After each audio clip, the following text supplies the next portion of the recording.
और चीन नेपाल के प्रधानमंत्री ओली को, इन दोनों के बीच कोई बात हुई, जिसके बाद ओली ने अपने देश में एक बिल पास करवाया जिसके अंदर भारत के 3 मुख्य स्थानों को, लिपुलेखा, काला पानी और लिपियोधरा को अपने अंदर शामिल कर लिया है। हुआ क्या है, नेपाल के जिनको हम राष्ट्रपति जिनके सामने पास हुआ है वो विद्या देवी भंडारी हैं। उनका जन्म 19 जून 1961 को हुआ है और उन्होंने जो नेपाल की सत्ता को जो संभाला है राष्ट्रपति के रूप में 28 अक्टूबर 2015 को, और वो कम्युनिस्ट पार्टी ऑफ नेपाल से संबंध रखती हैं। और हम प्रधानमंत्री की बात कर लें, वहाँ के केपी ओली, ये एक प्रसिद्ध नाम है वहाँ के, जो ये प्रथम बार जो भारत नेपाल का जो संविधान था वो प्रथम बार लागू हुआ, तो उसमें जो पहले प्रधानमंत्री बनते हैं वो केपी ओली बनते हैं। और उससे पहले जब स्टार्टिंग में नेपाल में जाएं तो काजी भीमसेन थापा थे जो प्रथम बने थे।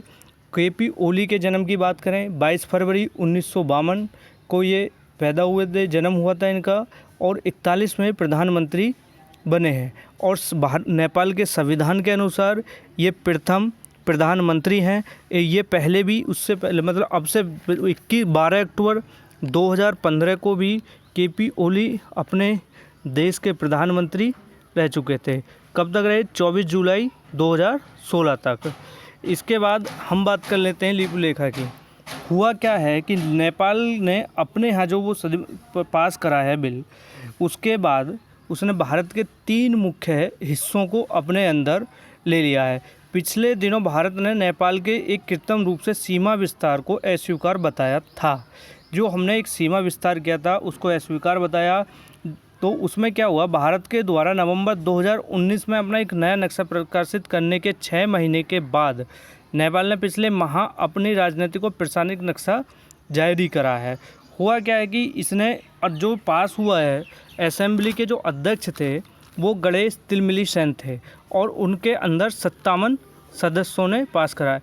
नेपाल किसी के दबाव में कर रहा है या अपनी इच्छा से कर रहा है, इसका कोई खुलासा ज़्यादा नहीं हुआ है, लेकिन जो गुप्त सूचनाओं के माध्यम से लोगों का अनुमान अपने लगाया है, तो वो चीन के जो वहाँ के एम्बेसडर यानी राजदूत थे होउ यांगी ने अहम भूमिका इसको निभाई है।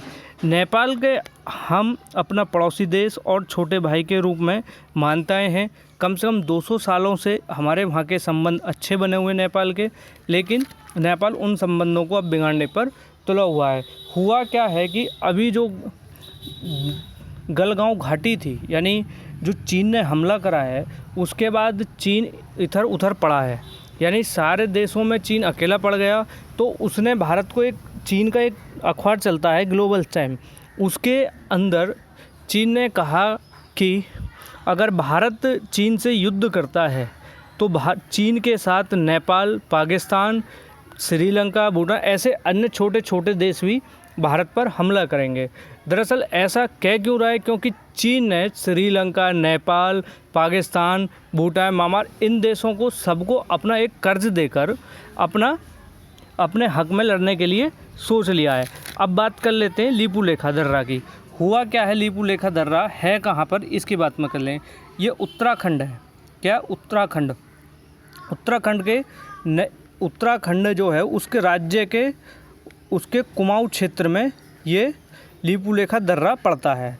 यह दर्रा भारत के जो कैलाश और मानसरोवर जाने वाले हैं, यात्रा होती है, उसमें अपना इसका इस्तेमाल बड़े मुख्य रूप से होता है। इसको मैं जूम करके नहीं दिखा सकता थोड़ा, इसके ये जो रेखा आ रही है ब्लैक, ये सब उत्तराखंड का है। यहाँ से हम केदारनाथ ऊपर, ये मानसरोवर यात्रा में अपनी अहम भूमिका निभाता है। हुआ क्या है, ये नेपाल के दार्चुला ज़िला, नेपाल का जो यहीं से जो एक नेपाल है, ये जो इसके बीच में चल रहा है नेपाल, येलो वाली जो साइड है, ये सब जो चल रही है वो चीन की चलेगी, चीन की तरफ। यहाँ पर नेपाल में इसको दार्चुला ज़िला ब्यास गौपालिका में माना जाता है। कौन सा वाला? दार्चुला ज़िला और ब्यास गौपालिका होता है। ये तो हो गया नेपाल। लिपुलेखा, इसकी ऊंचाई की मैं बात कर लूँ 5334 मीटर इसकी ऊंचाई है और चीन, नेपाल और भारत ये तीनों क्षेत्रों के लिए आता है। क्योंकि मानसरोवर यात्रा जो होती है, कैलाश पर्वत और मानसरोवर जो है वो ज़्यादा मुख्य रूप से चीन का हिस्सा है यहीं पर, इसलिए इसको लगा कि मैं यहाँ से नेपाल को धन कमा सकता हूँ, यहाँ से भारत को निकलने के लिए रास्ता दी जाता है। क्योंकि अभी जब यहाँ से नेपाल से एक सीमा निकली थी, जो हम मानसरोवर यात्रा को पहले दूसरी तरफ पर घूम के जाते थे, लेकिन वो उसमें 10 दिन लगता था, लेकिन नेपाल के यहाँ का जो लिपुलेखा दर्रा था, इनके यहाँ का निकल के जो रोड बना था उसमें हमें मात्र 2 दिन लगते थे मानसरोवर यात्रा के लिए पहुँचने के लिए, इसलिए चीन को बड़ी समस्या हुई। उसके बाद हम कर लेते हैं काले पानी की बात। काली पानी ये जो आप देख रहे हैं उत्तराखंड है सारा, उत्तराखंड का जो ये रेड रिंग दे रखा है जो आपको काला पानी दिखेगा, ये नेपाल है। मैंने पता रहता कि उसमें येलो लाइन थी। ऐसा काले पानी में पड़ने वाले 3 गांव जो होते हैं, गाजी, नाभी और कुटी। कौन कौन से? गाजी, नाभी, कुटी। और ये फ़िलहाल सैलानियों के लिए बहुत ही मुख्य रूप से काम करता है। ये उत्तराखंड में है उत्तराखंड में है और ये पिथौरागढ़ ज़िला है। कौन सा? पिथौरागढ़ ज़िला है। तहसील धारचूला। कौन सा? तहसील धारचूला। नदी कौन सी पड़ेगी? काली नदी। काली नदी के नाम पर ही इसका काला पानी पड़ा है। काला पानी का मतलब काली नदी। ये मुख्य रूप से जैसे भारत के अंदर गंगा भूमिका निभाती है, उसी तरह नेपाल भी इसी को अपने यहाँ गंगा का दर्जा देता है। दोस्तों ये नक्शा पास हो गया। अब इसमें हुआ क्या है, काला पानी व लिपुलेखा पर नेपाल का दावा गलत बताया जा। देहरादून के अंदर एक गोरखा समाज है। कौन सा? गोरखा समाज ने इस हिस्से को बेबुनियाद कहा है कि चीन के बहकाव में आकर नेपाल अपने जो संबंध थे भारत के साथ वो ज़्यादा ख़त्म करना। दरअसल केपी ओली शर्मा है, ये भारत के विरोध में ही रहे हैं।